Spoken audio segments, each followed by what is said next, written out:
lupa nih mungkin. Karena saya belajar untuk merenung, belajar untuk melihat flashback kehidupan saya atau inner child saya nih. Pengalaman dari saya masih kecil. Oh iya, ini dia. Oh ini dia masalahnya. Oh ini dia. Oh kenapa saya akhirnya makin narkoba? Oh saya dulu seorang broken home. Jadi saya punya kekecewaan dalam diri saya gitu, yang saya tuh nggak bisa ungkapkan ke orang tua, sehingga akhirnya saya pendem gitu kan. Selamat siang. Halo guys, seluruh masyarakat Indonesia. Pada kesempatan hari ini saya kedatangan tamu yang luar biasa, Saudara Sandi Tumiwa, yang bersangkutan pernah terlibat narkoba. Mari kita dengarkan kesaksian bagaimana yang bersangkutan bisa sembuh dari narkoba dan menjadi pribadi yang berbeda setelah sembuh.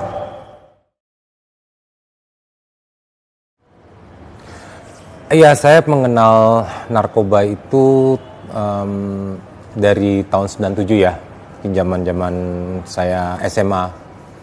Biasa nama anak gaul, kita bergaul, terus akhirnya saya pertama kali mencoba yaitu putau ya dulu.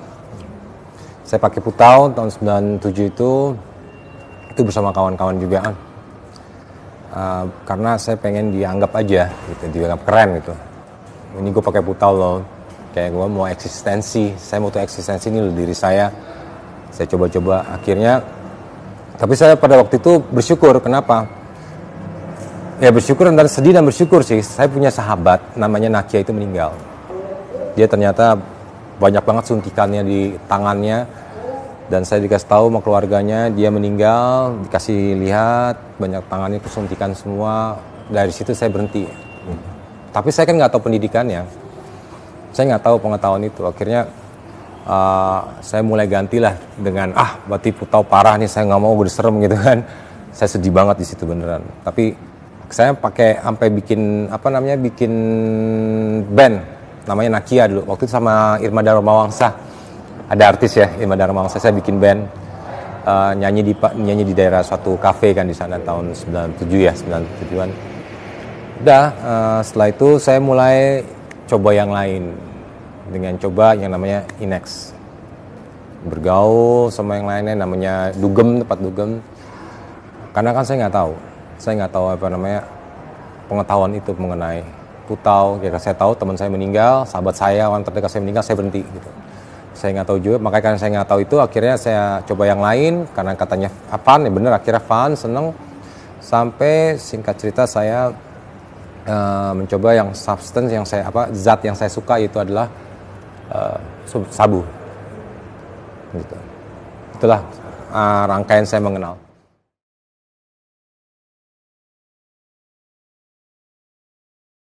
Awalnya nggak gampang, susah. Karena ya saya nggak tahu, pertama kan saya mau ngomong ke siapa. Saya sama polisi takut dulu.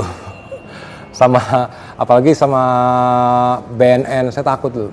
Saya nggak ngerti soalnya. Saya kan yang ada saya itu kayak malah jadi menjauhkan diri dari semua gitu. Bahkan saya menutup diri dengan keluarga saya. Jadi saya nggak mengetahui diri saya itu seperti itu gitu. Bahkan saya akhirnya menyangkal diri saya seperti itu gitu. Enggak, gue baik-baik aja kok gitu. Gue baik-baik aja, gue masih bisa syuting, gue masih bisa kerja. Buktinya gue lihat dong kerjaan gue banyak, ini. Tapi akhirnya ya udah. Ya saya sih bersyukur ya dengan yang namanya hit the bottoms.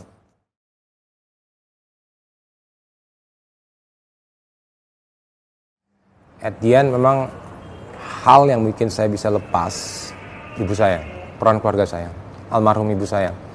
Sebelum dia meninggal, dia memberikan pesan sama saya.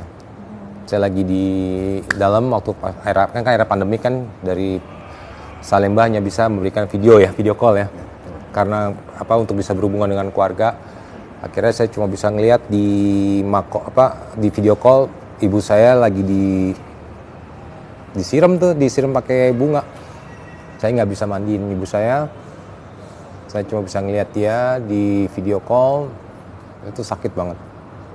Jadi hanya gara-gara sebuah sabu yang cuma mungkin 700.000, 600.000, saya kehilangan orang-orang yang saya sayangin. Tuh.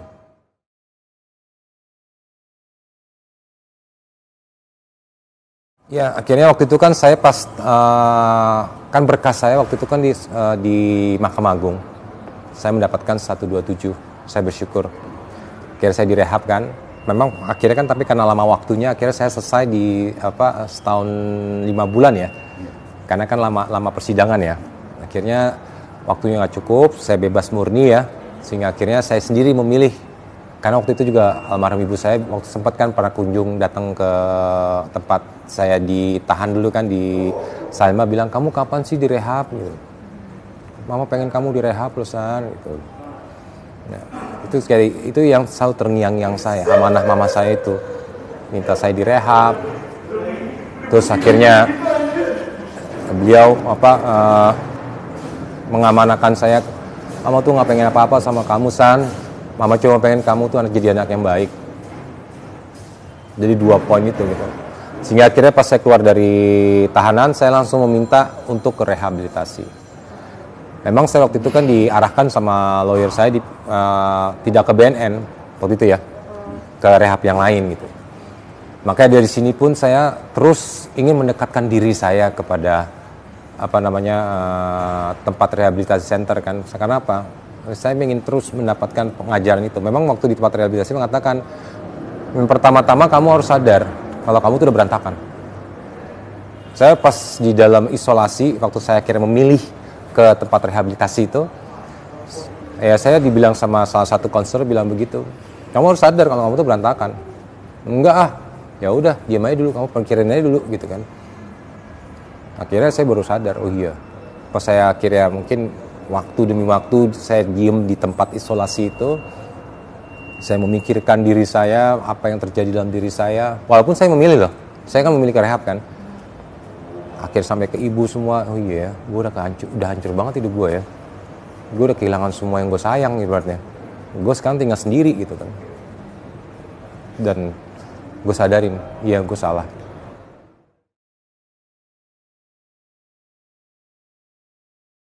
Ya intinya perbandingannya, ketika kamu make dan ketika kamu nggak make, bagaimana? Karena kita kan denial, saya kan merasa denial, maksudnya nggak mungkin lah gue begini, enggak, gue masih bisa kerja, masih ini. Tapi kan secara langsung kalau kita ngeliat flashback belakang, apa yang kita dapat positifnya, apa yang kita dapat negatifnya kan.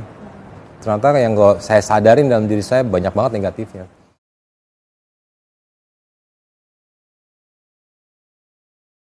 Iya maksudnya kayak flashback. Jadi kan pas saya sadari pas di isolasi itu, memang ada namanya kan isolasi mandiri ya. Kita harus diem di tempat, nggak bisa ngapa-ngapain. Kita kan biasanya kan struggle pengen cari barang itu kan. Kalau kita yang namanya udah sogas ya udah parah, gue pengen banget nyari itu barang, gue pengen mau nyabu, gue pengen banget misalnya kalau gue saya sukanya kan itu sabu, saya pengen banget cari gitu. Tapi saya didiemin di situ kan. Saya kan mau pakai cara gimana, intrik saya, ya bukan gimana caranya saya bisa mendapatkan barang ini, tapi kan akhirnya saya nggak bisa karena kan di kerangkeng. Ya udah, akhirnya saya cuma bisa merenung. Akhirnya saya cuma bisa sujud, ya dengan ajaran agama saya ya. Saya sujud doa. Akhirnya di situ saya merenung atau namanya tafakur, merenung. Akhirnya saya memikirkan, oh iya.